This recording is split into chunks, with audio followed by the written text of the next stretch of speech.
The Galactic Council chambers had never felt so empty, despite being filled with representatives from 47 different species. Ambassador Zethkar of the Vraxian Confederacy shifted uncomfortably in his crystalline seat, the familiar weight of human presence notably absent from the circular hall. Where the Terran delegation once sat, now only empty chairs remained, their blue cushions untouched for the past 3 standard months. The silence stretched uncomfortably as Supreme Chancellor Mordun of the Hegemony called the session to order. His 4 eyes swept across the assembly, deliberately avoiding the vacant human section. The massive being, standing nearly 3 meters tall with skin like polished obsidian, had presided over the council for 2 decades. Never had he seen such tension in the chambers. Fellow beings, Mordun's voice resonated through the translation devices embedded in each representative seat. We gather today to address this situation that has developed following the departure of the human delegation. A ripple of nervous energy passed through the assembled aliens. The Kalari representative, her feathered crest flickering between blue and orange in distress, spoke first. Chancellor, we must discuss the implications. The humans didn't just leave the council. They've withdrawn from all galactic affairs entirely. Zethkar found himself nodding, his serpentine neck undulating with emotion. The Vraxians had always maintained cordial relations with the humans, finding their pragmatic approach to diplomacy refreshing among the often theatrical displays of other species. Ambassador Silthara speaks truth. He hissed, his forked tongue tasting the recycled air of the chamber. Our trade routes through human space have gone completely silent. Not hostile, not restricted, simply empty. The word hung in the air like a curse. Empty. That was exactly what human space had become. Ships that ventured into the vast territory once bustling with Terran activity found nothing but automated beacons directing them to alternative routes around human worlds. No communication, no acknowledgement, no triats. Just redirection. Chancellor Mordun's expression darkened, though few species could read the subtle shifts in hegemony facial features. The humans were becoming too influential, he rumbled, his voice carrying the weight of authority. Their rapid expansion, their technological advancement, their presumptuous attitudes toward established galactic law. Perhaps this withdrawal is for the best. The statement triggered an immediate reaction. Representatives began speaking over one another, their translation devices creating a cacophony of overlapping voices. The insectoid, thresh-high delegate clicked and chittered frantically, while the gaseous luminary representative's form flickered with agitation. Ambassador Valterra of the aquatic depths rose from her specially designed water-filled seating area, her gills fluttering as she processed the oxygenated liquid. With respect, Chancellor, the human withdrawal has created significant problems. They were our primary suppliers of rare Earth elements from their asteroid mining operations. Our manufacturing sectors are already feeling the impact. Zethkar had expected this. The humans have been remarkably efficient at resource extraction and distribution, often undercutting established galactic cartels by significant margins. Their absence had created supply chain disruptions across multiple sectors. Furthermore, Valterra continued, her webbed hands gesturing emphatically. Human medical research was advancing treatments for genetic disorders affecting at least 12 species represented in this chamber. Those research partnerships have simply vanished. The hegemony chancellor's 4 eyes narrowed.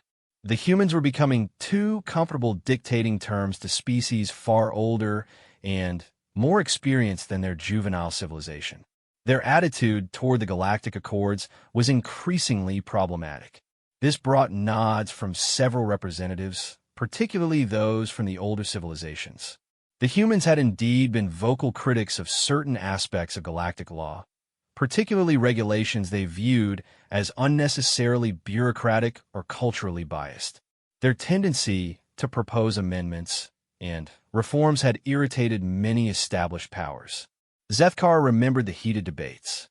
Humans possessed an uncomfortable habit of asking pointed questions about the historical basis for certain laws, often revealing that regulations have been crafted to benefit specific species at the expense of others. Ambassador Sarah Chun had been particularly skilled at dissecting legal frameworks, finding inconsistencies and loopholes that embarrassed senior council members. But their contributions cannot be ignored. Interjected Carr then, of the Silicon Coalition, his rocky form grinding against his seat as he shifted position. Human cultural exchange programs were among the most popular in galactic history. Their entertainment media, their music, their literature, these had begun influencing artistic expression across dozens of worlds. The truth of this statement was undeniable. Human creativity had proven remarkably adaptable and appealing to diverse alien sensibilities. Their films were being translated for species with completely different visual spectrums. Their music adapted for beings with hearing ranges far beyond human capability. The sudden absence of new human cultural content had left a noticeable void in galactic entertainment. Their military capabilities were also substantial, added General Thrackmore of the warrior clans, his scarred features twisted in what might have been respect or concern. Human tactical innovation was impressive for such a young species. Their integration of technology with biological capabilities produced remarkably effective results. An uncomfortable silence followed this observation. The humans had never been aggressive toward other council members, but their military exercises and defensive capabilities have been closely monitored by galactic intelligence services. Their rapid advancement in warfare technology had been both impressive and slightly concerning to established military powers. Zethkar found his thoughts drifting to his last conversation with Ambassador Chun. The human had been surprisingly calm when delivering what amounted to a resignation letter from the Terran Federation. No anger, no dramatic speeches, no triats. Simply a polite notification that humanity was withdrawing from galactic affairs to focus on internal development. We appreciate the opportunities for exchange and cooperation that Council membership has provided, Chun had said, her brown eyes holding an expression Zethkar had struggled to interpret. However, we believe it's time for humanity to pursue independent development. We wish the Council continued success in its endeavors. The diplomatic language had been perfectly correct, even gracious. But there had been something in Chin's tone, something in the way she avoided eye contact with certain representatives that suggested deeper motivations for the withdrawal. Chancellor Mordun called for order as the debate grew more heated. The immediate concern is practical, he declared. We must address the economic and logistical disruptions caused by human withdrawal. Trade routes must be reorganized, supply chains rebuilt, research partnerships established with other species.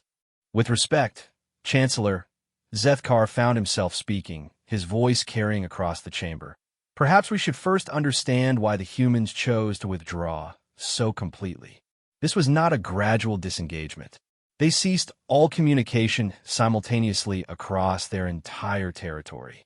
Such coordination suggests careful planning and strong motivation. Several representatives nodded at this observation. The humans had indeed withdrawn with remarkable efficiency and completeness. Not a single human remained in council space.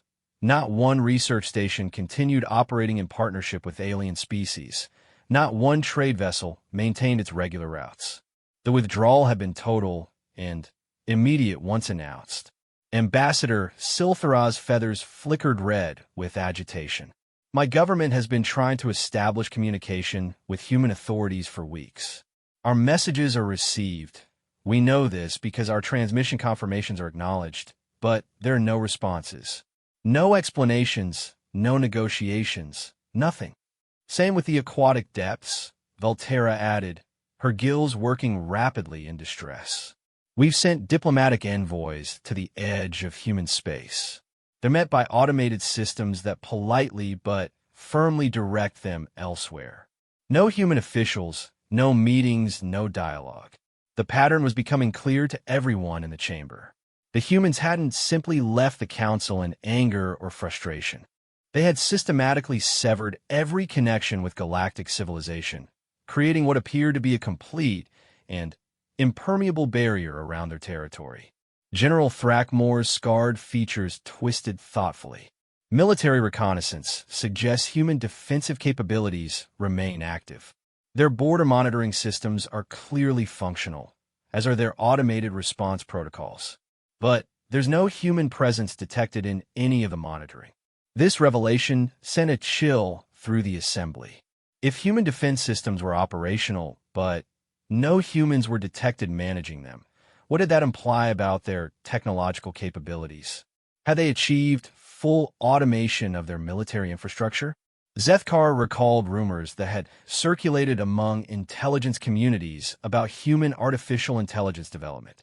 Unlike most galactic species, which had developed AI cautiously due to historical conflicts with artificial beings, humans had approached the technology with remarkable boldness. Their AI systems were reportedly more sophisticated and integrated into their society than anything seen elsewhere in the galaxy. Perhaps, suggested the gaseous Luminari representative, their translated voice carrying an ethereal quality. The humans have not withdrawn for political reasons. Perhaps they face some internal crisis that requires their complete attention. This possibility had been discussed in private conversations among various ambassadors. Maybe humanity was dealing with a plague, a civil war, or some other catastrophe that necessitated isolation. But intelligence reports suggested no evidence of internal strife or disaster in human space. Chancellor Moore Dunn's expression remained stern. Regardless of their reasons, we must adapt to their absence. The humans were never essential to galactic civilization. We functioned for millennia before their arrival, and we will continue to thrive without them. But even as he spoke these words, Moore Dunn knew they rang hollow. The humans had integrated themselves into galactic civilization with remarkable speed and efficiency. Their absence was creating ripple effects that were becoming more apparent daily. The economic impacts were most immediate. Human mining operations had provided crucial materials for manufacturing across dozens of worlds. Their agricultural techniques had improved food production efficiency for species with compatible biology. Their transportation systems had optimized shipping routes throughout their territory, routes that now sat empty and unused. More concerning were the technological partnerships that had been abruptly severed.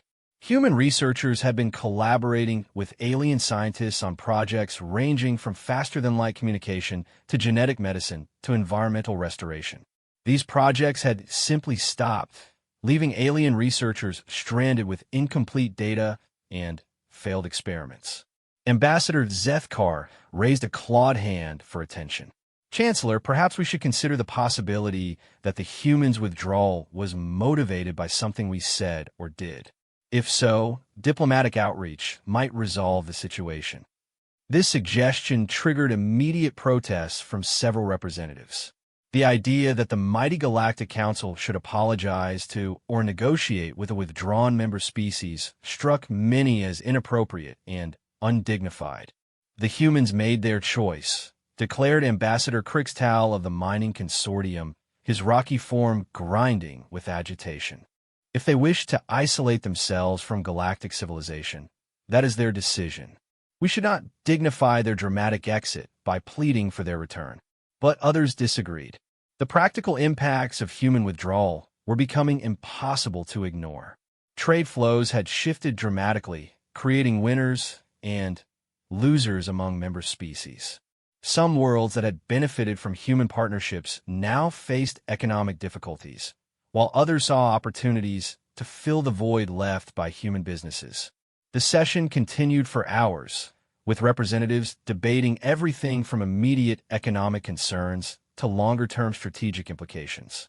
Some argued for aggressive action to force human re-engagement, though they were vague about what form such action might take. Others suggested patient waiting, believing the humans would eventually realize the disadvantages of isolation and seek to return to galactic society. Zethkar found himself increasingly troubled by the discussion. Something about the human withdrawal felt fundamentally different from typical diplomatic disputes. The completeness of their disengagement, the efficiency of their systems maintaining border security without apparent human oversight, the absolute silence in response to all communication attempts. It all suggested something more profound than simple political disagreement. As the session finally adjourned without reaching any concrete decisions, representatives began filing out of the chamber in small groups, continuing their debates in the corridors. Zethkar lingered, staring at the empty human seating area. Ambassador Chun had always sat in the third chair from the left. Her dark hair, usually pulled back in a practical ponytail, her hands frequently taking notes on a tablet device. She had possessed an remarkable ability to listen to complex debates and then ask the one question that cut straight to the heart of an issue. During his tenure as Vraxian ambassador, Zethkar had grown to respect and even like the human delegation. They were direct without being rude, practical without being cold, innovative without being reckless. Their questions had often been uncomfortable, but they were usually the right questions to ask. Now the chamber felt diminished without human presence. The debates seemed less sharp, the solutions less creative, the perspectives more narrow. Whatever had motivated humanity's withdrawal, their absence was already changing the character of galactic governance. As Zethkar finally made his way toward the exit, he passed Chancellor Mordun, speaking quietly with several other senior representatives. The hegemony leader's four eyes glowed with satisfaction as he spoke. The humans were becoming too influential too quickly, Mordun was saying. Their withdrawal eliminates a potential challenge to established order. Perhaps it's time to remind ourselves that galactic civilization managed quite well before their arrival. But Zethkar wasn't convinced. Something in the way the humans had left, so complete, so final, so utterly without explanation, suggested they might have reached a conclusion about galactic civilization that the Council wasn't prepared to hear.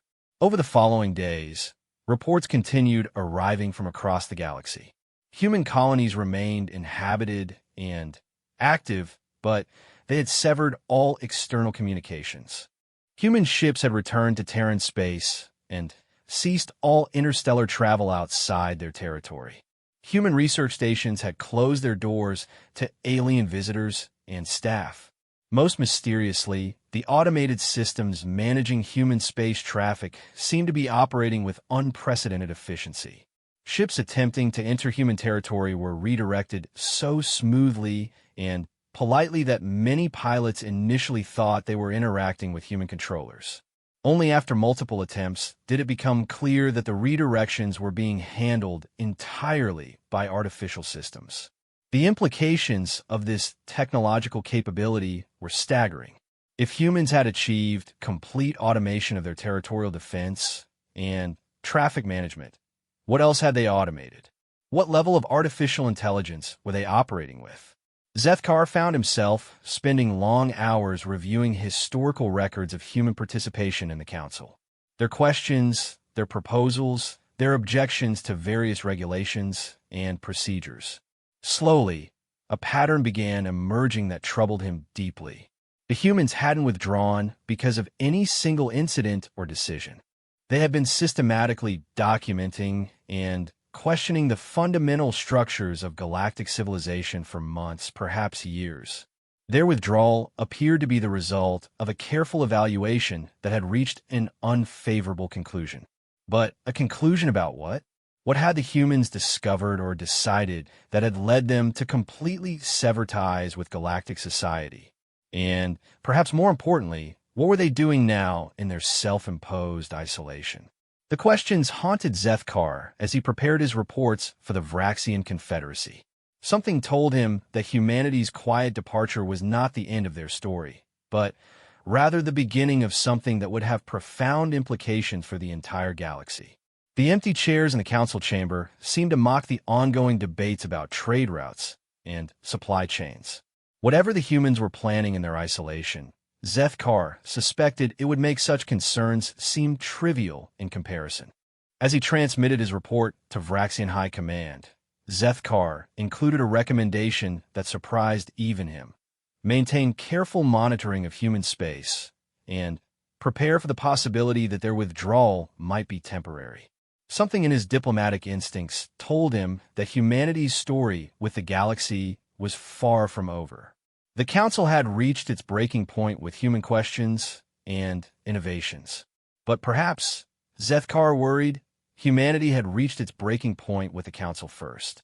And if that was true, then their quiet departure might be the calm before a storm that would reshape galactic civilization entirely.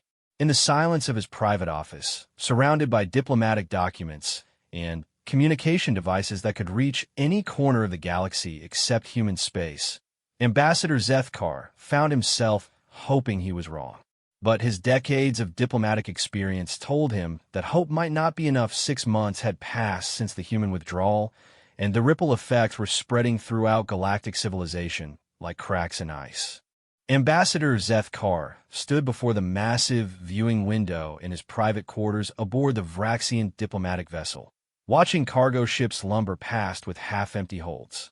The bustling space traffic that had characterized this sector during the height of human trade activity had dwindled to a fraction of its former volume.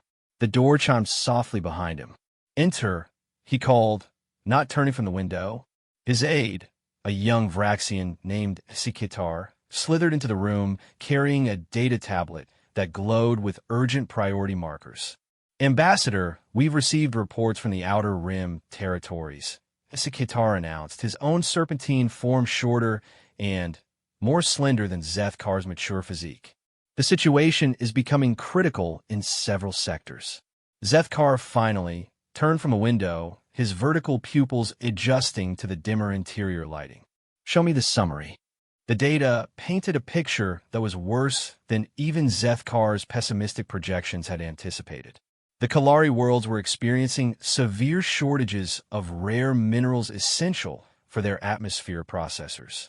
The Silicon Coalition was facing a crisis in their quantum computing research after the loss of human computational frameworks. Most concerning of all, 3 separate pirate syndicates had moved into territories previously secured by human patrol fleets. "The economic disruption is severe," Sikitar continued, scrolling through the data. "But there are other changes that are harder to quantify.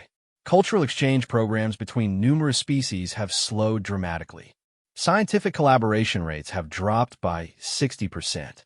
Even interspecies artistic projects are failing to gain the momentum they once had." Zethkar absorbed this information with growing concern. The humans had been more than just another member species. They had become a kind of connective tissue in galactic civilization, facilitating relationships and projects between other species who might never have collaborated otherwise. "What about direct attempts to contact human authorities?" Zethkar asked, though he suspected he already knew the answer. "No change. All communication attempts are acknowledged by automated systems and politely redirected. No human officials have responded to any diplomatic overtures from any species. It's as if human civilization has become entirely automated at its borders while maintaining complete internal opacity." The implications of this continued to trouble Zethkar. The level of artificial intelligence required to manage such complex diplomatic and logistical functions without human oversight was staggering. It suggested technological capabilities far beyond what most galactic civilizations had achieved. His contemplation was interrupted by an emergency communication alert. The holographic display activated automatically, revealing the concerned features of Admiral Vexera from Vraxian High Command. Her scaled features were tense with worry. "Ambassador Zethkar, we have a developing situation that requires immediate attention. One of our deep space exploration vessels has encountered something unusual at the edge of human space." Zethkar straightened, his diplomatic instincts immediately alert. "What kind of encounter, Admiral?" The exploration ship Depth Seeker was conducting a routine survey mission in a neutral zone adjacent to human territory. They detected massive energy signatures consistent with large-scale construction activities. When they attempted to investigate, they were met by a human vessel. This was the first confirmed sighting of an active human ship since the withdrawal. Zethkar felt his pulse quicken. What was the nature of the interaction? That's what makes this significant, Ambassador. The human ship didn't just redirect them or issue warnings. It actually engaged in limited communication. The human captain was willing to speak directly with our exploration team, though the conversation was brief and somewhat cryptic. Admiral Vexera transmitted the recorded conversation, and Zethkar listened intently to the exchange between the Vraxian explorer captain and the mysterious human vessel. The human voice was calm and professional, with none of the warmth that had characterized human diplomatic communications during their council membership. Vraxian vessel, you are approaching restricted construction zones. For your safety and the integrity of our operations, we must ask you to maintain your current distance. The Vraxian captain had responded with standard diplomatic protocols. This is Captain Morthek of the Vraxian Confederacy Exploration Vessel Depth Seeker. We mean no intrusion and respect your territorial boundaries. May we inquire about the nature of the construction activities? Our sensors indicate projects of unprecedented scale. There had been a long pause before the human responded. Captain Morthek, humanity has undertaken significant infrastructure development projects. These activities require complete isolation to prevent interference and ensure safety. Your curiosity is understandable, but we cannot permit closer investigation at this time. Are you constructing new colonies or military installations? Captain Morthek had asked, his diplomatic training evident in the careful phrasing. Another pause, then. We are building the future, Captain. Nothing more can be discussed at this time. Please convey to the Galactic Council that humanity's withdrawal from galactic affairs remains complete and permanent. We wish all species prosperity, but our paths have diverged. The communication had ended there, leaving the Vraxian exploration team with more questions than answers, but also with tantalizing hints about human activities in their isolated territory. Admiral Vexera's image leaned forward in the holographic display. Ambassador, our long-range sensors detected energy patterns consistent with massive construction projects across multiple star systems in human space. Whatever they're building, it's on a scale that rivals the largest engineering projects in galactic history. Zethkar processed this information with growing unease. What kind of energy signatures? Military installations? Industrial complexes? Unknown. The patterns don't match known construction types. They're using power generation and manipulation techniques that don't correspond to any technology in our databases. It's as if they've developed entirely new approaches to large-scale engineering. This revelation added another layer to the mystery of human withdrawal. Not only had they achieved apparent full automation of their border security and diplomatic functions, they were also conducting construction projects using unknown technologies. What had humanity been developing during their isolation? Essie Kitar, who had been listening intently, spoke up. Ambassador, should we inform the Galactic Council about this encounter? Zethkar considered the question carefully. The information would certainly be of interest to the Council, but it might also escalate tensions or prompt unwise actions by more aggressive species. Chancellor Mordun and his supporters had already begun making statements about the possibility of economic sanctions or even military intervention to force human re-engagement. Prepare a confidential report for Vraxian High Command first, Zethkar decided. I want our analysts to examine all available data before we share this with the broader council. Something about this situation requires very careful handling. Over the following days, additional reports began arriving from various sources throughout the galaxy. The picture they painted was both fascinating and disturbing. Human space had become a hive of construction activity, with energy signatures indicating projects in dozens of star systems simultaneously. Automated ships moved materials and resources with remarkable efficiency, but no human personnel were detected aboard any vessels operating outside heavily shielded core areas. More troubling were reports from independent traders and explorers who had attempted to penetrate human space. Unlike the polite but firm redirections issued by automated systems at official borders, unauthorized intrusions were met with responses that suggested far more sophisticated defensive capabilities than anyone had realized. A Thresh-high merchant vessel that had attempted to sneak through a remote system in human territory had been intercepted by automated defense platforms that appeared seemingly from nowhere. The platforms hadn't attacked, but they had demonstrated weapon capabilities that the merchant captain described as beyond anything in the galactic arsenals. The merchant had been escorted to the edge of human space by a fleet of unmanned vessels that moved with precision and coordination that suggested advanced artificial intelligence control. The entire operation had been conducted without a single human voice or presence detected. Zethkar found himself reviewing intelligence reports late into the night cycles, trying to piece together the puzzle of human activities. The humans weren't just hiding.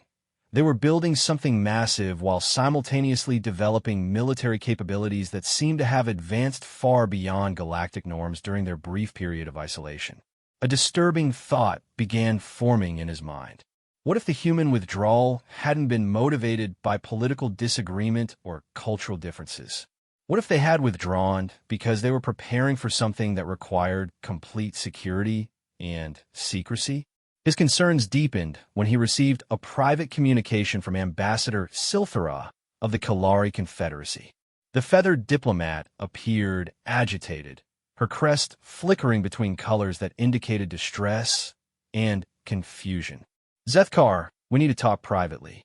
I've discovered something about the human withdrawal that I believe the Council needs to understand, but I'm not sure how to present the information without causing panic. They arranged a secure meeting aboard a neutral trading station that orbited a gas giant in disputed space. The location provided privacy and protection from surveillance by any single government or organization. Ambassador Silthara arrived, looking even more agitated than she had in their communication.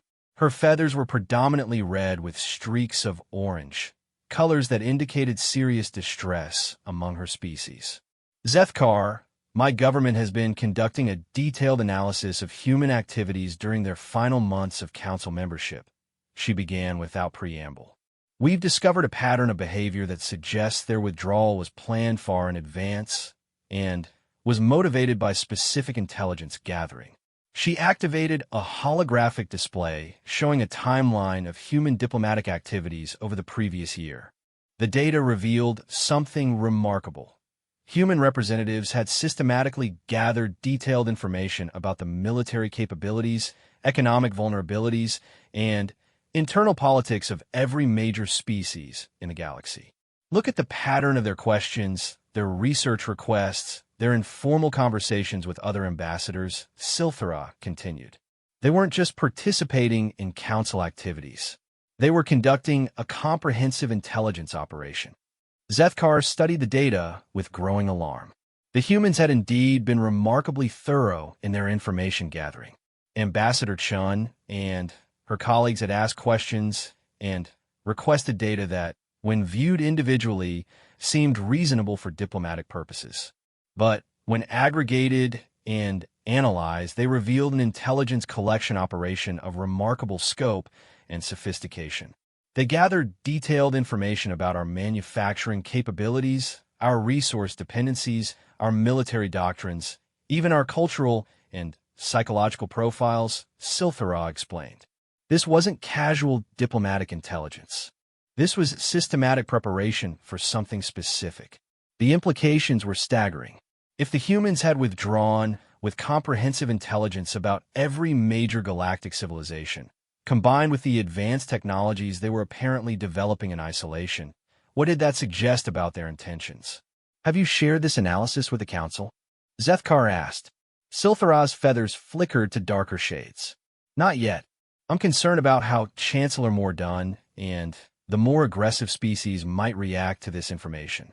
Some might interpret it as preparation for conflict and demand preemptive action against human space. This was exactly what Zethkar had been worried about. The revelation that human withdrawal might have been part of a larger strategic plan could easily be misinterpreted as preparation for aggression, potentially leading to actions that could destabilize the entire galaxy. We need more information before we can make informed decisions, Zethkar said carefully. The construction activities, the advanced defensive systems, the intelligence gathering, these could be preparations for many different scenarios, not necessarily aggressive ones. But even as he spoke, Zethkar felt uncertainty growing in his mind. What peaceful purpose could require such extensive intelligence about other species' vulnerabilities? What benevolent project would necessitate the development of defensive systems apparently far superior to anything in the galactic arsenals? Their conversation was interrupted by an emergency alert from both of their government communication systems. An urgent message was being broadcast simultaneously to all Galactic Council members from an unknown source in human space. The holographic display activated, revealing a figure that made both ambassadors gasp in recognition. It was Ambassador Sarah Chan, the former human representative to the Council. But she looked different, more confident, more authoritative, and somehow fundamentally changed from the diplomatic functionary they had known. Greetings to the members of the Galactic Council, Chen began, her voice carrying across space with crystal clarity. I am speaking to you on behalf of the Terran Federation to address the questions and concerns that have undoubtedly arisen following our withdrawal from galactic affairs. She paused, and in that pause, both alien ambassadors could sense something profound in her demeanor. This was not the same person who had politely submitted humanity's resignation for the Council 6 months earlier. During our membership in galactic civilization, humanity observed, learned, and carefully evaluated the structures, processes, and philosophies that govern interspecies relations. Our withdrawal was not motivated by anger, frustration, or fear, but by a fundamental conclusion about the direction of galactic development. Zethkar and Silthara exchanged alarmed glances. Chen's words suggested that humanity had indeed been conducting a comprehensive evaluation of galactic civilization itself. We have concluded that the current trajectory of galactic society is fundamentally unsustainable and ultimately destructive to the long-term survival and prosperity of all species, including humanity. Rather than attempt to reform systems that are structurally flawed, we have chosen to develop alternative approaches to civilization, technology, and interspecies relations. The implications of this statement were staggering. Humanity wasn't just isolating themselves from galactic politics. They were rejecting the entire foundation of galactic civilization as inadequate or harmful. Over the past months, humanity has been developing new technologies, new social structures, and new approaches to existence that we believe offer better prospect for long-term survival and flourishing.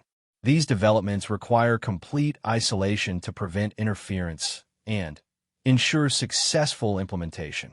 Chen's expression remained calm and professional, but there was something in her eyes that suggested profound conviction. We do not seek conflict with any species or government.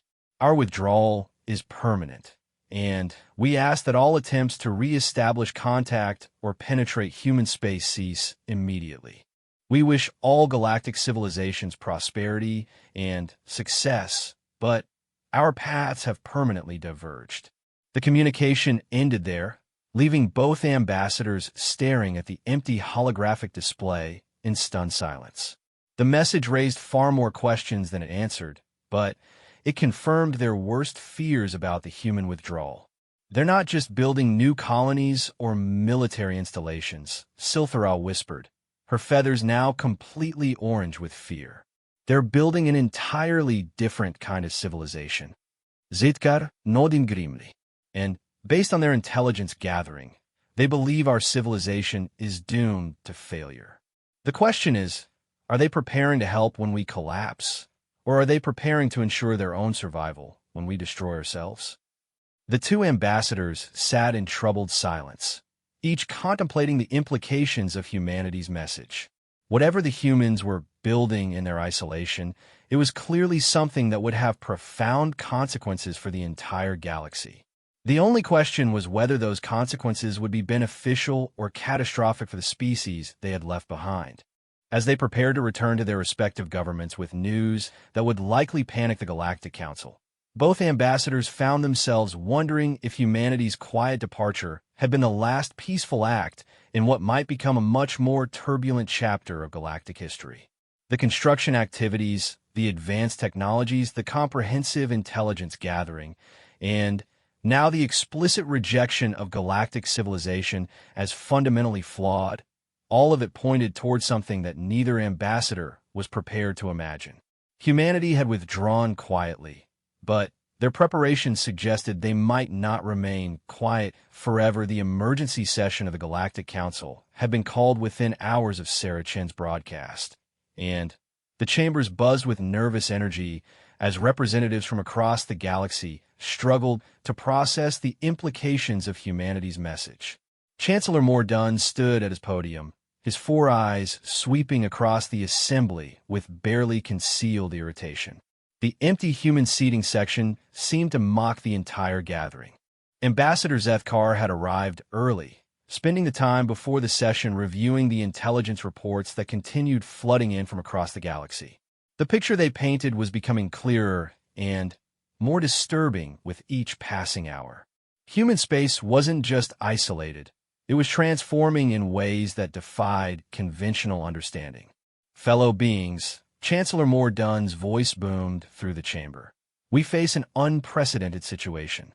A member species has not only withdrawn from galactic civilization, but has explicitly rejected our fundamental social and technological frameworks as inadequate. The hegemony leader's tone carried a mixture of indignation and concern that resonated with many in the assembly. To have a relatively young species declare galactic civilization itself to be flawed was unprecedented in Council history. General Thrakmore of the warrior clans rose first, his scarred features twisted with anger. Chancellor, this human broadcast is nothing less than an insult to every species represented in this chamber. Their declaration that our civilizations are fundamentally flawed is an act of supreme arrogance from a species barely out of their single-planet phase. Murmurs of agreement rippled through several sections of the assembly. The general's words reflected a sentiment that had been building among the more traditional species since the human withdrawal. Furthermore, Thrakmore continued, their refusal to allow any contact or investigation of their activities suggests they may be developing capabilities that threaten galactic security. I propose we consider this a potential hostile act requiring immediate response. Ambassador Silthara's feathers immediately shifted to alarm colors as she stood to respond. General Thrakmore, we must be cautious about interpreting human actions as hostile without clear evidence of aggressive intent. Their message explicitly stated they seek no conflict with any species. Words are meaningless when backed by secretive military development, Thrakmore retorted. Our intelligence reports indicate human defensive capabilities have advanced far beyond anything they possessed during Council membership. What purpose could such advancement serve except preparation for conflict? Zethkar felt compelled to speak. Rising from his seat, he addressed the assembly with careful diplomatic precision. Honorable representatives, we must distinguish between defensive preparation and offensive capability. The human message suggested they view galactic civilization as unsustainable, not necessarily as an enemy to be attacked. Chancellor Mordun's expression darkened. Ambassador Zethkar, you seem remarkably willing to accept human claims at face value. Their intelligence gathering during Council membership, their secretive construction projects, their advanced defensive systems. These suggest a species preparing for something far more significant than peaceful isolation. The accusation stung, but Zethkar maintained his diplomatic composure. I simply urge caution in our interpretation of human activities. Rash actions based on incomplete information could escalate a manageable situation into genuine conflict. Manageable? Chancellor Mordun's voice rose with indignation. A species has withdrawn from galactic civilization, developed unknown military technologies in secret, and declared our entire social framework to be doomed. How exactly do you consider this manageable? Before Zethkar could respond, the chamber's communication systems activated with an incoming transmission alert. The source identification showed a signal originating from deep within human space, causing immediate consternation among the assembled representatives. The holographic display materialized, showing Sarah Chun once again, but this transmission felt different from her previous message. Her surroundings were clearly visible this time. What appeared to be some kind of advanced command center with displays showing information that was impossible to interpret from the transmission's resolution. Members of the Galactic Council, Chen began, we have monitored your emergency session and feel compelled to address the concerns and speculations that have been raised about human activities. The fact that humans could monitor council sessions despite all security measures sent a chill through the assembly. Such surveillance capabilities suggested technological advancement far beyond what anyone had suspected. First, let me clarify that humanity poses no military threat to any galactic species or government. Our advanced defensive capabilities are designed solely to protect our territorial integrity and prevent interference with our development projects. General Thrackmore interrupted loudly. Then, why the secrecy? Why refuse all diplomatic contact? What are you hiding that requires such extreme isolation? Chen's expression remained calm, but her eyes held something that might have been pity. General Thrackmore, we are not hiding malevolent intentions. We are protecting a developmental process that is fragile and unprecedented. What we are building cannot be properly understood within the framework of current galactic civilization. Explain these development projects, demanded Chancellor Mordaunt. If your intentions are peaceful, transparency should not be problematic. For the first time, Chen paused as if consulting with unseen advisors. When she resumed speaking, her tone carried greater weight and formality. Very well. In the interest of preventing unnecessary conflict, I will provide a basic explanation of human activities since our withdrawal from the Council. The chamber fell completely silent as every representative leaned forward in anticipation. Humanity has been developing what we term post-scarcity civilization, social, economic, and technological systems that eliminate resource competition, eliminate the need for hierarchical power structures, and provide unlimited growth potential for all individuals within the society. The implications of this statement were staggering. Post-scarcity civilization was a theoretical concept that most galactic species considered impossible to achieve. The technological and social requirements were believed to be beyond the capabilities of any known civilization. Our artificial intelligence systems have achieved full integration with human society, serving not as tools or slaves, but as equal partners in civilization development. Our manufacturing capabilities have advanced to the point where material scarcity is no longer a limiting factor in social development. Ambassador Volterra from the aquatic depths spoke up, her gills fluttering with excitement despite her obvious fear. Are you claiming to have solved the fundamental resource allocation problems that constrain all known civilizations? We have transcended them, Chen replied simply. Scarcity-based economics, competitive resource distribution, hierarchical government structures. These are no longer necessary or efficient for human society. The chamber erupted in heated discussions as representatives struggled to process the implications. If humanity had genuinely achieved post-scarcity civilization, it would represent the most significant advancement in galactic history. But it would also make human society fundamentally incompatible with every existing galactic civilization. Chancellor Mordaunt called for order, his four eyes blazing with skepticism. Ambassador Chun, such claims are extraordinary and require extraordinary proof. No known civilization has ever achieved the technological and social integration you describe, which is precisely why we concluded that current galactic civilization is unsustainable, Chen responded. Every species in the Council remains trapped in scarcity-based thinking, competitive resource allocation, and hierarchical power structures. These systems inevitably lead to internal conflict, environmental degradation, and eventual civilization collapse. Her words struck the assembly like a physical blow. She was not just claiming human superiority. She was predicting the eventual failure of every civilization in the galaxy. Our analysis of galactic history confirms this pattern, Chun continued. Dozens of advanced civilizations have risen and fallen over the past million years, each following similar trajectories of growth, resource competition, internal conflict, and collapse. Current galactic civilization shows all the classic warning signs of approaching systemic failure. Zethkar found his diplomatic training struggling to process these revelations.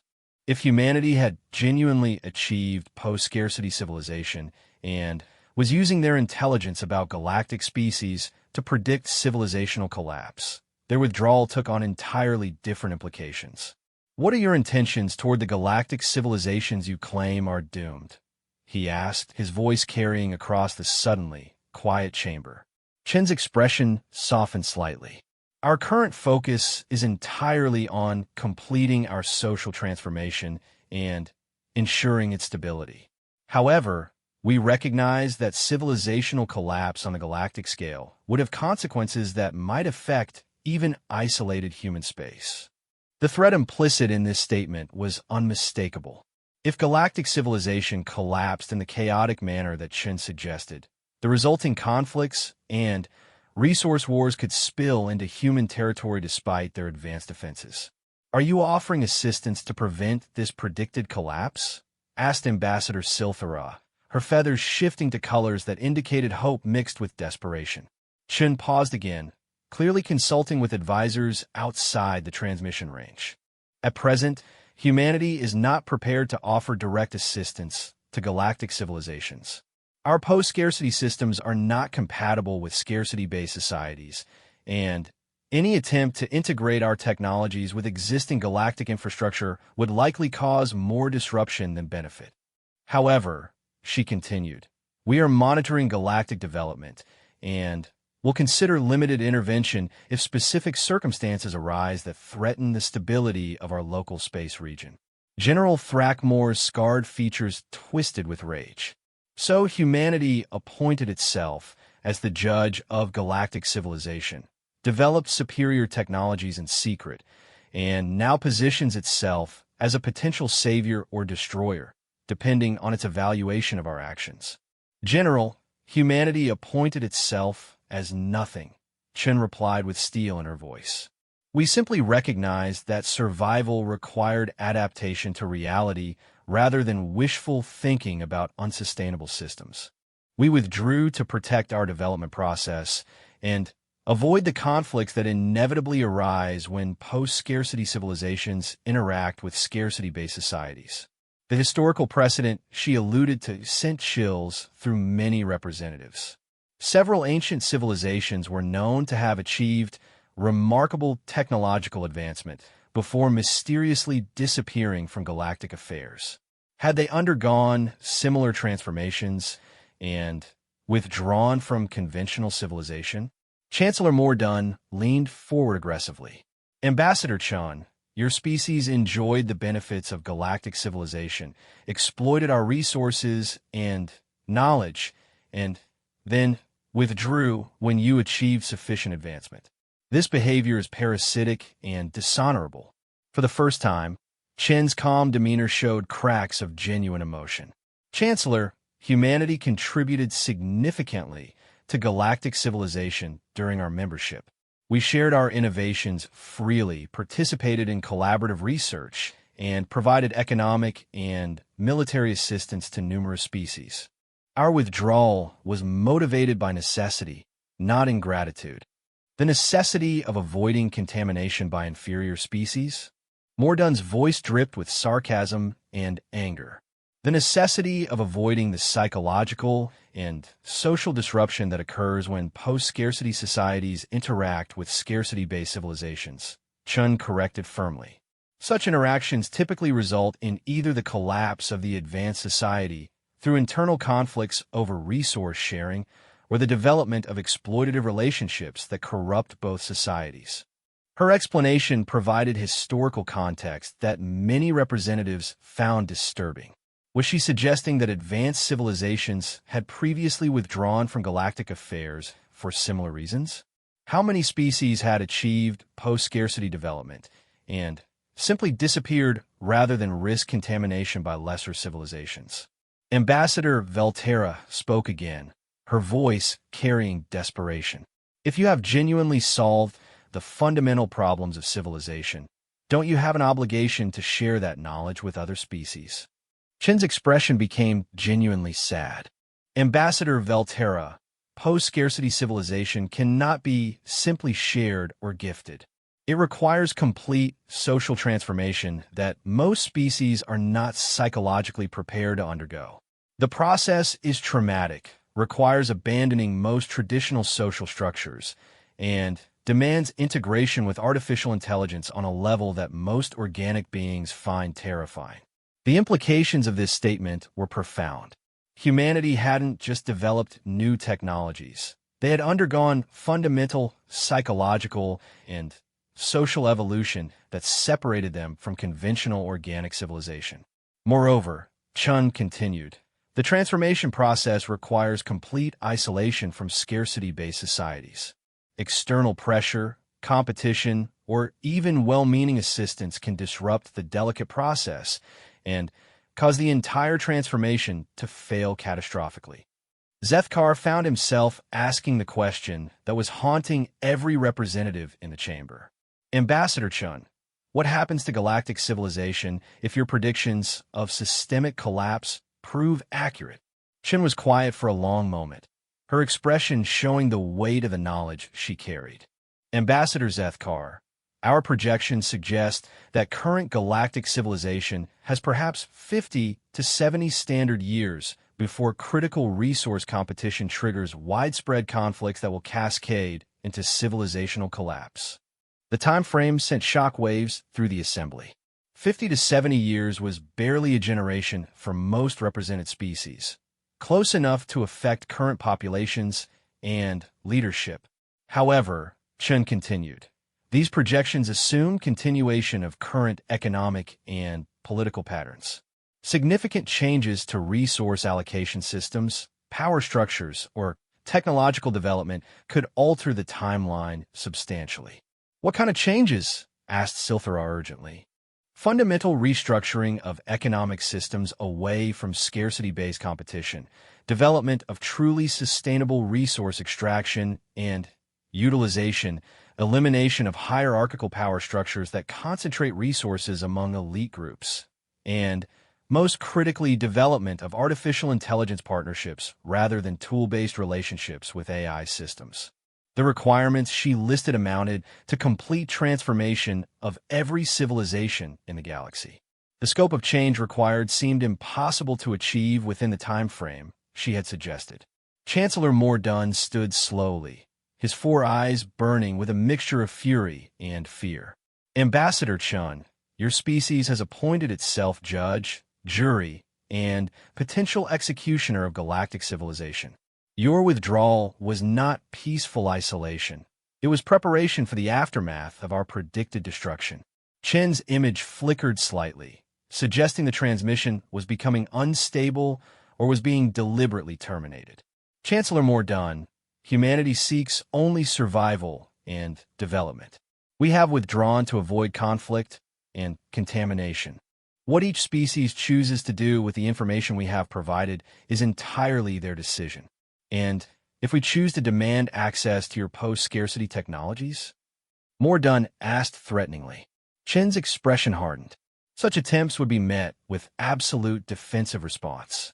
Humanity will not allow our transformation to be disrupted or our technologies to be misused by scarcity-based civilizations. The transmission ended abruptly, leaving the council chamber in stunned silence. Every representative sat motionless, processing the implications of what they had heard. Humanity had not just withdrawn from galactic civilization. They had transcended it, achieved technological and social advancement that made them fundamentally incompatible with existing galactic society and predicted the imminent collapse of everything the Council had built over millennia. The question now facing every species in the galaxy was whether humanity represented salvation, threat, or simply irrelevant superiority in the face of approaching doom.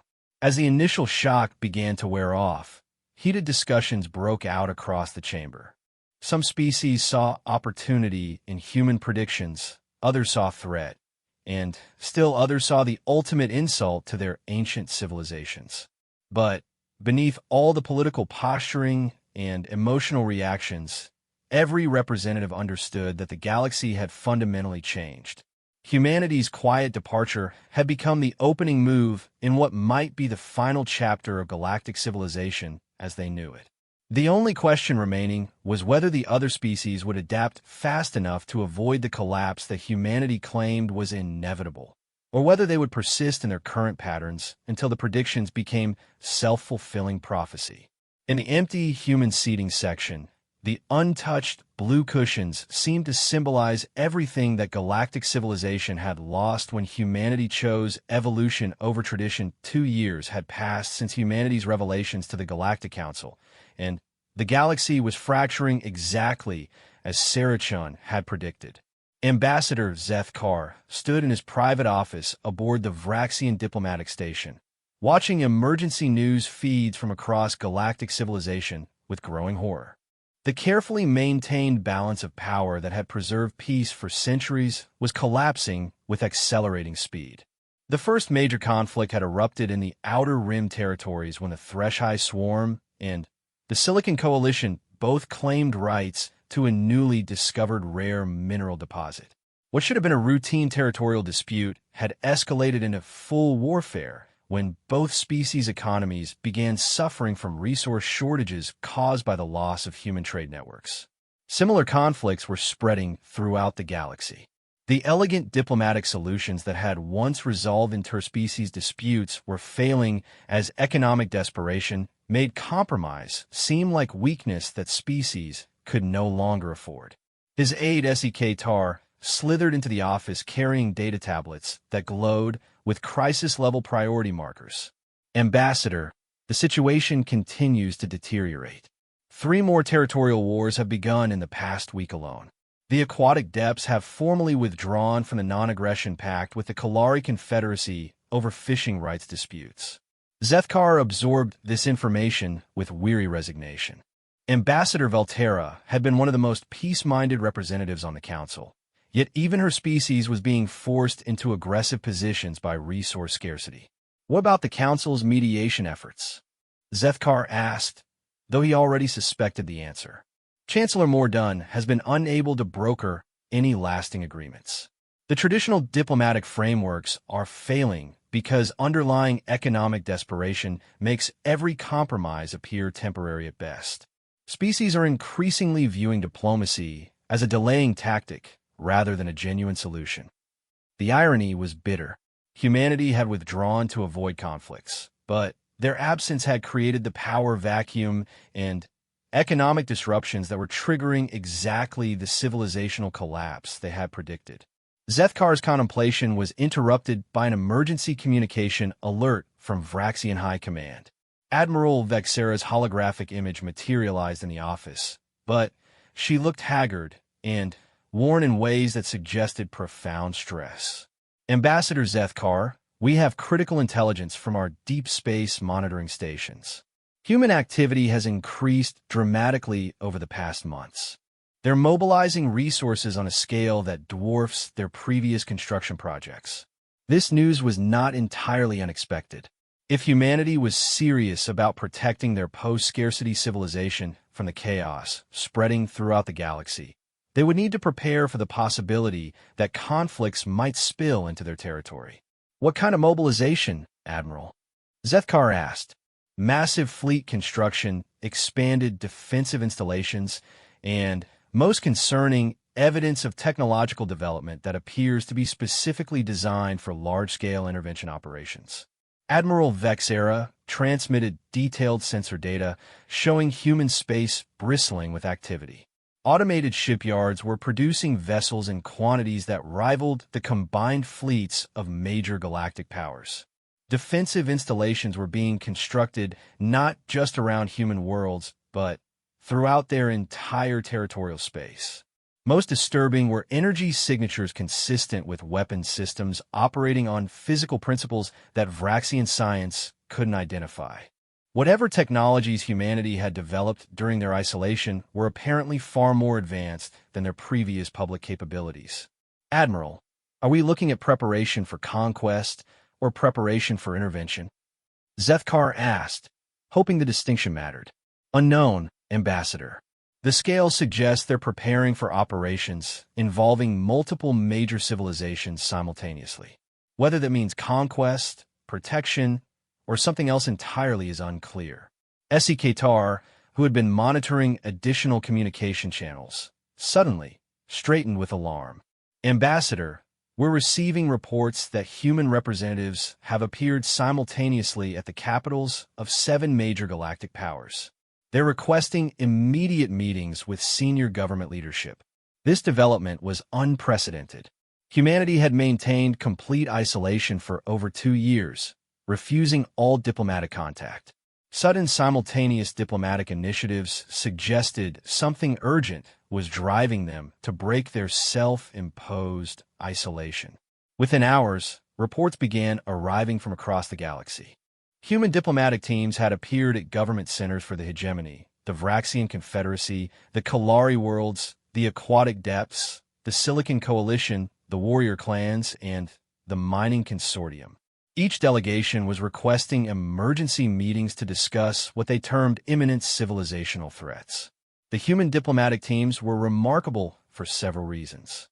First, they operated with perfect coordination across vast distances, suggesting communication capabilities that transcended known physical limitations. Second, they possessed detailed intelligence about internal political situations in each species that was far more current and accurate than should have been possible for an isolated civilization. Most unsettling was that the human representatives appeared to be enhanced in ways that went beyond typical biological limitations. They demonstrated perfect recall of complex information, processed multiple simultaneous conversations without confusion, and showed physical capabilities that suggested integration with technological augmentation systems. Ambassador Zethkar found himself participating in an emergency session with Vraxian High Command as they decided how to respond to the human diplomatic request. The discussion was tense and divided. "We should refuse the meeting," insisted General Thekvar of Vraxian Military Command. "These humans withdraw for 2 years, develop unknown technologies in secret, and then, suddenly, demand urgent meetings when their predicted conflicts begin manifesting. This could be preparation for demands backed by superior military force." Admiral Bagsara di Sagra. "Our intelligence suggests human military capabilities are indeed far superior to our own. If they wanted to make demands backed by force, they wouldn't need diplomatic meetings to do so. Something else is motivating these contacts." Zethkar felt compelled to support diplomatic engagement. If the humans have genuine insight into current civilizational threats, we need to hear what they have to say. Our traditional approaches to conflict resolution are clearly failing. The decision was made to accept the meeting, but with significant security precautions and recording of all interactions for later analysis. The human diplomatic team arrived at Vraxian space aboard a vessel that defied easy categorization. It appeared to be constructed using materials and design principles that bore no resemblance to known spacecraft engineering. The ship moved through space with fluid grace that suggested manipulation of physical forces beyond conventional propulsion systems. The human diplomats themselves were equally remarkable. They appeared physically human, but possessed a presence and capabilities that suggested fundamental enhancement. The lead diplomat identified herself as Director Maya Reeves, formerly a research scientist during Humanities Council membership, but now apparently holding senior positions in whatever government structure humanity had developed. Ambassador Zethkar Thank you for agreeing to this meeting. Director Reeves began, her voice carrying authority and confidence that had been completely absent during humanity's previous diplomatic interactions. We come to you not as representatives of a council member species, but as representatives of a post-scarcity civilization concerned about the stability of our local galactic region. Her directness was characteristic of human communication style, but the substance was entirely different from previous human diplomatic approaches. Director Reeves, Zethkar replied carefully, humanity's withdrawal and subsequent isolation have contributed significantly to the conflicts currently destabilizing galactic civilization. What concerns about stability could motivate this sudden diplomatic outreach? Ambassador, our projections indicate that current conflict trajectories will result in civilizational collapse within 18 months unless significant interventions occur. Such collapse would create chaos that could threaten even our isolated territory. The time frame was dramatically shorter than humanity's previous estimates. Something had accelerated their projections of galactic civilizational failure. What has changed to accelerate these projections? Asked Admiral Vexera, who was participating in the meeting via secure communication. 3 factors have emerged that were not fully anticipated in our original models, Director Reeves explained. First, the psychological impact of our withdrawal has been more destabilizing than projected. Species that previously maintained diplomatic stability are now viewing negotiation and compromise as weakness that they cannot afford. This assessment was uncomfortably accurate. Zethkar had observed exactly this shift in attitudes among his diplomatic colleagues.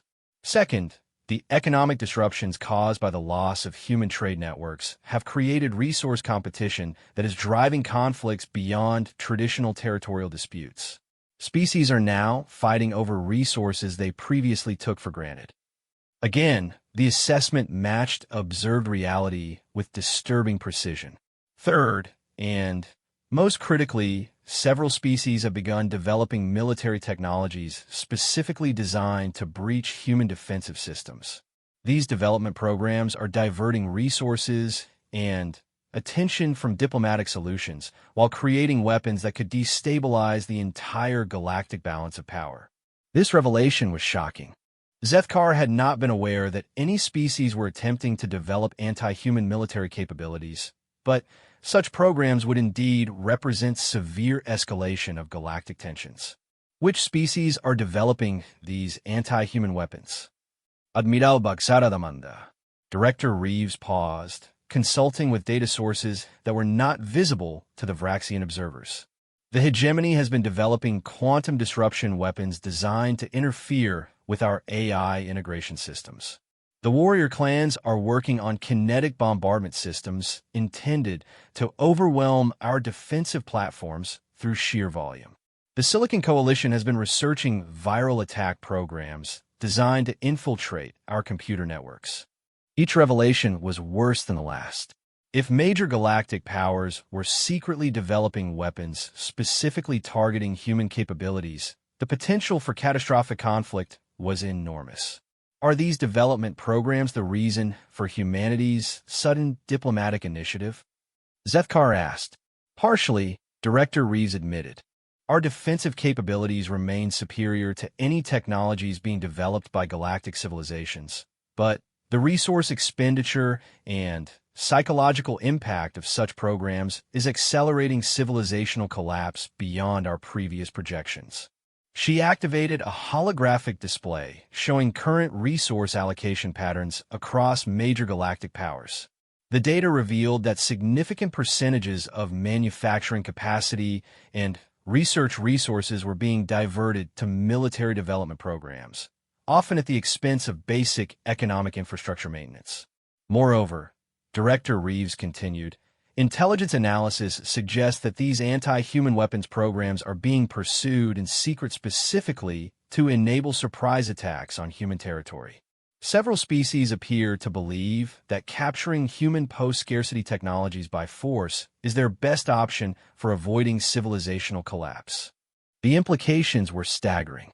Rather than adapting to the new galactic reality or seeking cooperative solutions, Major powers were planning aggressive action against the one species that had successfully transcended the problems plaguing galactic civilization.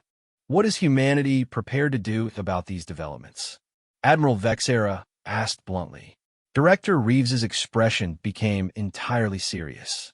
Humanity will not allow our post-scarcity civilization to be destroyed by species that refuse to adapt to sustainable development patterns.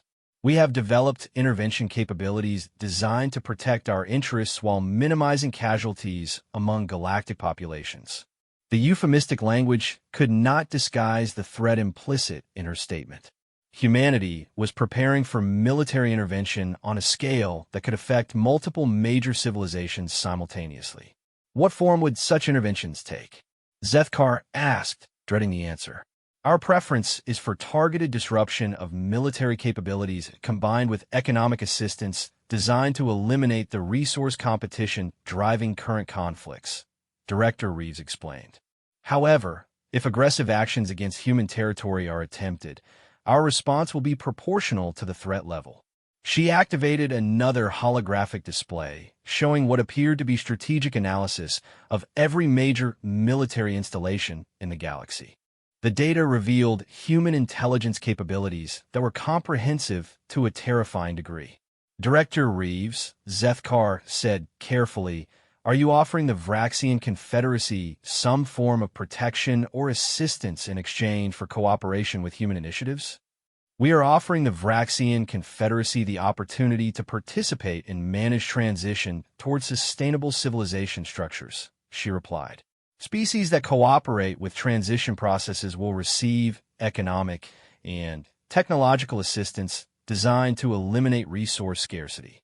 Species that persist in aggressive or unsustainable behaviors will face increasing isolation until they choose adaptation." The offer was remarkable. Humanity was essentially proposing to guide galactic civilization toward post-scarcity development while using their superior capabilities to prevent conflicts that might disrupt the process. But the underlying threat was unmistakable. Species that refuse human guidance would face consequences that could range from economic isolation to direct military intervention. What guarantee do we have that humanity's intentions are genuinely benevolent? Admiral Vexera asked. "Your capabilities are so superior to our own that we would have little recourse if your true goals differ from your stated objectives." Director Reeves was quiet for a moment, clearly consulting with advisors through communication channels that transcended normal physical limitations. "Admiral, you have no guarantees except our track record and our stated principles," she finally replied. "Humanity chose withdrawal and isolation rather than dominance when we first achieved technological superiority. We are choosing managed intervention now only because the alternative is civilizational collapse that threatens our own security." She paused, her expression becoming almost sad. "We understand that our superiority makes trust difficult. But the reality is that galactic civilization faces imminent collapse with or without human intervention. Our involvement offers the possibility of managed transition rather than chaotic destruction." The meeting continued for several more hours, with Director Reeves providing detailed analysis of current galactic situation and humanity's proposed intervention strategies. The scope of human planning was remarkable, covering everything from resource distribution optimization to political structure reformation to military conflict prevention. By the time the human delegation departed, Zethkar and the Vraxian leadership faced an impossible decision. They could cooperate with human transition plans and potentially preserve their civilization while accepting permanent technological and political dependence on humanity. Or they could maintain independence and face the approaching chaos with their own inadequate resources and capabilities. As the human vessel disappeared into the depths of space with the same fluid grace it had displayed upon arrival, Zethkar found himself wondering whether galactic civilization had any choices left at all. The humans had withdrawn quietly to avoid conflicts, but their predictions of civilizational collapse were proving accurate with terrifying precision. Now they had returned offering salvation or dominance, depending on one's perspective. The empty chairs in the council chambers had been a symbol of absence. Now, they seemed more like a symbol of transition towards something entirely unprecedented in galactic history. Whether that transition would preserve galactic civilization or transform it beyond recognition remained to be seen. But one thing was certain. The quiet departure of humanity had been merely the beginning of the most dramatic transformation in galactic history. The breaking point had been reached, and there was no path back to the comfortable certainties of the past 5 years had passed since humanity's return to galactic affairs, and Ambassador Zethkar barely recognized the civilization that had emerged from the ashes of the old Galactic Council. He stood in what had once been the council chambers, now transformed into the Coordination Center for the Galactic Transition Authority, watching holographic displays that showed resource flows, conflict resolution statistics, and development progress across hundreds of worlds. The empty human chairs were gone, replaced by integrated workstations where human and alien coordinators worked side by side, managing the complex process of civilizational transformation that had consumed the galaxy for half a decade. Director Maya Reeves approached, her presence still carrying the enhanced capabilities that marked post-scarcity humans, but her manner had evolved from the formal diplomacy of early transition period to something more collaborative and warm. Ambassador Zethkar, the Vraxian sector integration is progressing ahead of schedule, she reported, activating a holographic display that showed economic and social indicators for Vraxian space. Your people's adaptation to post-scarcity frameworks has been remarkably successful. The data was impressive. Vraxian worlds had eliminated resource scarcity, achieved zero unemployment through meaningful work allocation, and developed artificial intelligence partnerships that enhanced rather than replaced biological capabilities. Life expectancy had increased by 30%, while environmental restoration had reached levels not seen in centuries. But Zethkar found himself feeling complex emotions about these achievements. Success had come at the cost of fundamental changes to Vraxian society that were still difficult to fully comprehend. Director Reeves, I must ask a question that has troubled me throughout this transformation process, he said carefully. Are the Vraxians still truly Vraxian? Our society, our culture, our fundamental identity has changed so dramatically that sometimes I wonder if we've achieved prosperity or simply become human satellites. The question touched on concerns that had haunted many species throughout the transition process. Post-scarcity civilization required such fundamental changes to social, economic, and political structures that some wondered whether distinct species identity could survive the transformation. Director Reeves considered the question seriously before responding. Ambassador, that concern is both understandable and important. Post-scarcity civilization does require abandoning many traditional structures, but cultural identity can and should be preserved within the new frameworks. She activated another display showing cultural development indicators across transformed civilizations. Vraxian artistic expression has actually increased dramatically since the elimination of economic constraints. Scientific research has accelerated as Vraxian curiosity is no longer limited by resource availability. Social customs and relationships have evolved, but retain their fundamentally Vraxian character. The data supported her claims, but Zethkar still felt uncertainty. Yet we are no longer independent. Our civilization's continued prosperity depends entirely on human technological systems and artificial intelligence integration.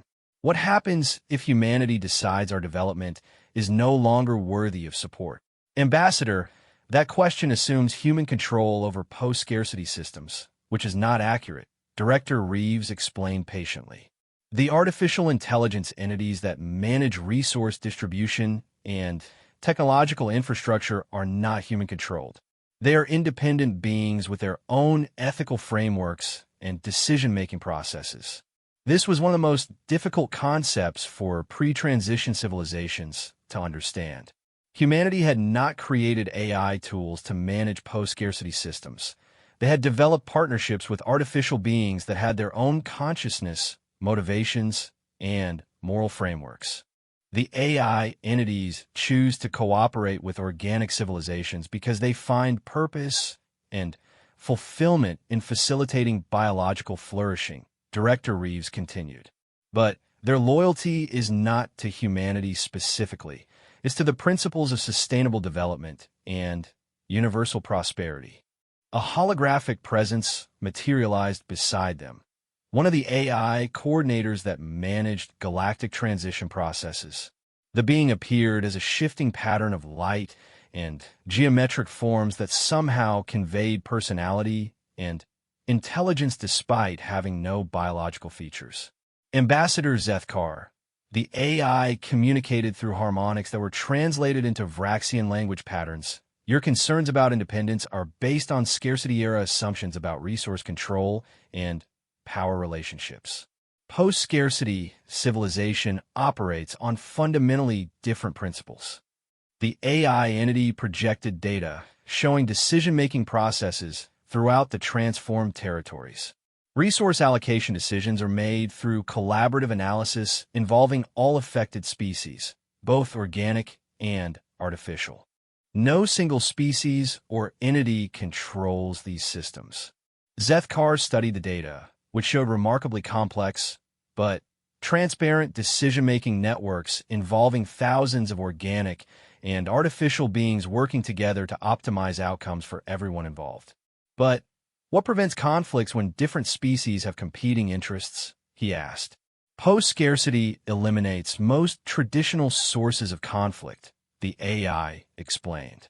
When material needs are universally satisfied and growth potential is unlimited, competition becomes cooperation because helping others succeed creates benefits for everyone. Director Reeves nodded. The psychological transformation required for post-scarcity adaptation takes time, but most species find that competitive instincts evolve into collaborative drives when scarcity no longer exists. Their conversation was interrupted by alerts indicating developing situations that required attention. Zethkar followed Director Reeves to the central coordination area where multiple species representatives were gathered around holographic displays showing current galactic status. The displays revealed both remarkable progress and ongoing challenges. 70% of galactic civilization had successfully transitioned to post-scarcity frameworks, with resource conflicts eliminated and standard of living improved dramatically across hundreds of worlds. Environmental restoration was progressing rapidly as manufacturing processes no longer generated waste or required environmental exploitation. However, significant challenges remained in the untransformed territories. Several species continued resisting transition, maintaining traditional scarcity-based societies despite the economic and social problems this created in the new galactic environment. Most concerning was the situation with the hegemony, where Chancellor Mordun had refused all cooperation with transition processes and had been secretly developing what intelligence reports suggested were weapons designed to disrupt the AI systems managing post-scarcity infrastructure. General Thrackmore of the warrior clans was also present at the coordination session, his scarred features no longer twisted with anger, but showing the strain of leading his people through cultural transformation that challenged every aspect of their traditional identity. The warrior clans are struggling with the concept of post-scarcity society, he reported. Our entire culture is based on the honor of struggle and the glory of overcoming challenges through strength. When material challenges no longer exist, many of our people feel their lives lack meaning and purpose. This was a common problem among species whose cultures were deeply integrated with scarcity-based competition and conflict. Director Reeves had developed specialized programs for such civilizations, but the psychological adaptation remained difficult.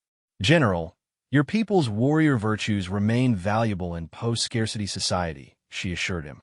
The challenges shift from resource competition to exploration, research, artistic creation, and personal development. Warrior courage and determination are assets in these endeavors. But exploration and research feel less glorious than combat and conquest, Thrakmore admitted reluctantly. How do we maintain warrior pride when there are no enemies to defeat?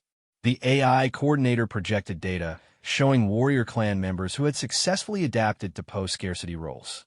Your people have shown remarkable success in space exploration, dangerous research projects, emergency response operations, and artistic challenges that require warrior courage. The outlet for competitive instincts exists. It simply targets different objectives. Zethkar found himself fascinated by these cultural adaptation challenges. Each species brought unique psychological and social characteristics that required customized approaches to post-scarcity transition. The meeting was interrupted by urgent alerts from the monitoring systems. Intelligence data indicated that Chancellor Mordun's hegemony forces were preparing to launch coordinated attacks against post-scarcity infrastructure in multiple systems simultaneously. Director Reeves studied the data with expression that showed both sadness and determination. The hegemony has chosen aggressive resistance rather than adaptation. We need to implement defensive protocols while minimizing casualties among hegemony populations. The response was swift and comprehensive. Automated defense systems activated throughout the threatened sectors, while evacuation procedures began for civilian populations in areas likely to experience conflict.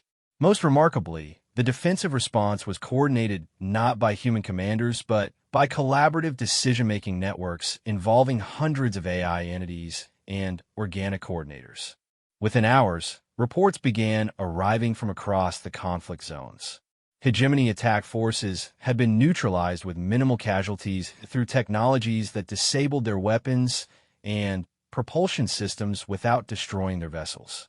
Hegemony personnel were being evacuated to safe locations where they could choose between repatriation to hegemony space or integration into post-scarcity territories. Chancellor Mordun himself had been captured when his command vessel was immobilized during an attempted assault on a major coordination center. The former council leader was being